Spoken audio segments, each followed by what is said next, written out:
Laboral. Vamos a intentar indagar en todo esto en los próximos minutos con la ayuda de Alfredo Montilla, que es director de programas de Madrid Futuro. Alfredo, muy buenas. Muy buenas tardes, gracias por la invitación.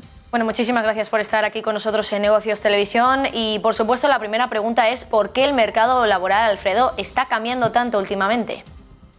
Bueno, yo creo que son temas recurrentes que venimos hablando mucho, pero el principal factor probablemente sea que estemos en medio de una revolución industrial hacia la digitalización de la economía y de las relaciones sociales, y esto está transformando las empresas o las nuevas y las antiguas empresas hacia empresas mucho más digitales.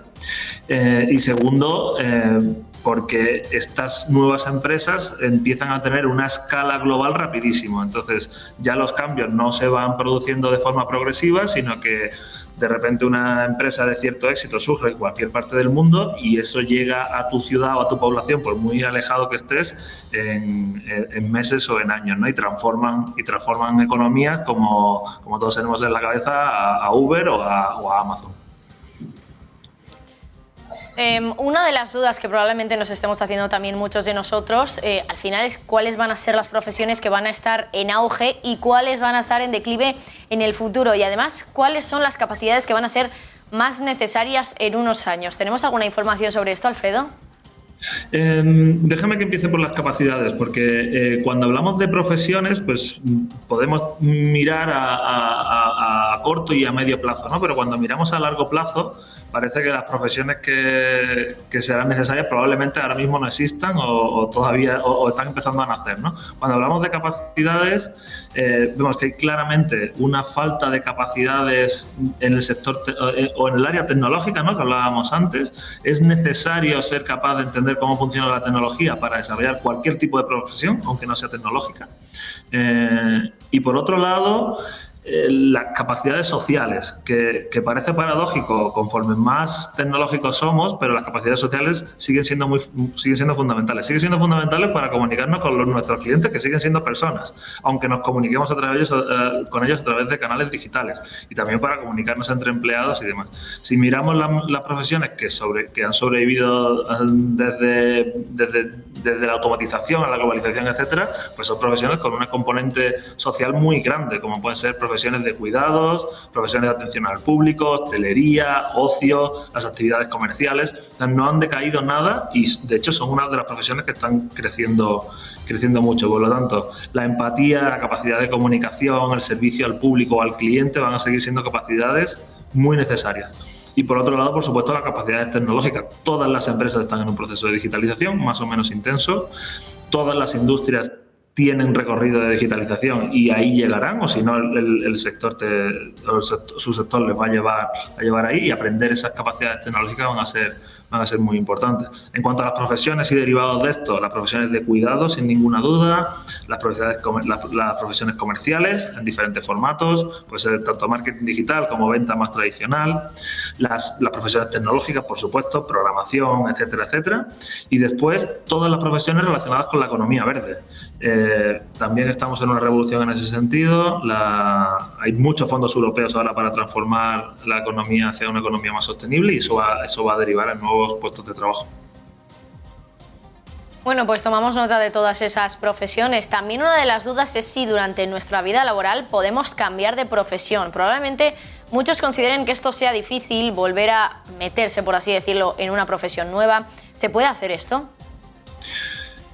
Yo creo que hay dos escenarios. El profesional que está empleado, déjame decirlo, o empleado y satisfactoriamente empleado, que tiene que estar en continuo cambio y probablemente la inercia de su día a día lo lleve al cambio, y después está el profesional, pues, que o busca una transformación o directamente se encuentra en desempleo, ¿no?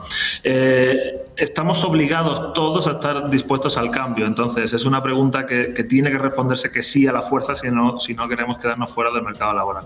Y ahora hay muchas alternativas fuera de, digamos, la formación reglada, que permiten esa formación en periodos más cortos y con modelos de alta empleabilidad. Obviamente, una transformación profesional probablemente implique, o una transformación muy agresiva profesional implique que haya que volver a construir un perfil profesional y haya que, digamos, a nivel salarial, etcétera, renunciar a ciertas cosas. Pero es importante tener en mente que existe la posibilidad, que hay muchas formas, y de hecho desde Madrid Futuro es nuestro foco, ¿no? Centrarnos en esas personas que puedan estar desenganchadas o a punto de desengancharse del mercado laboral y formarlos en profesiones con recorrido para los próximos años. Alfredo, desde tu experiencia y también desde tu conocimiento del mercado laboral, ¿qué le aconsejarías tú estudiar a una persona de 18 años? Es una gran pregunta, porque además yo creo que lo importante es no dejar todo o toda tu formación en el modelo de formación reglada elegido, ¿no? O sea, creo que más allá de que una carrera de cualquier tipo, una formación profesional o cualquier otro programa formativo, tenemos que ser conscientes de que la gente tiene que liderar su propio proceso formativo. Lo que hablábamos antes, las capacidades digitales, las capacidades sociales son tan necesarias que tenemos que ser conscientes nosotros mismos de si estamos preparados para abordar el mercado laboral independientemente de la carrera elegida. Y después también el punto que hemos hablado anteriormente, ¿no? O sea, no sabemos cuáles son las profesiones con cierta certeza que van a ser necesarias a futuro. Si ahora mismo estamos hablando de una persona que se quiere incorporar al mercado laboral de forma rápida, pues cualquier tipo de área de la sanidad o cualquier tipo de área de la tecnología, sobre todo ligados a temas relacionados con la programación, van a tener empleo con un porcentaje altísimo. Pero lo más importante no es que se estudia con 18 años, sino tener esa capacidad de, independientemente de lo que estudie, voy a ser capaz de conseguir las capacidades para encontrar empleo. Así que, respondiendo a tu pregunta, creo que no es tan importante el qué estudiar, sino el cómo y en ser conscientes de nuestras capacidades para trabajar sobre ellas. Bueno, pues una información muy valiosa que llega desde alguien que tiene mucha experiencia en ese mercado laboral. Alfredo Montilla, director de programas en Madrid Futuro. Muchísimas gracias por estar con nosotros aquí en Negocios Televisión. Muchísimas gracias por la invitación. Buenas tardes. Y nosotros nos despedimos ya, pero volvemos.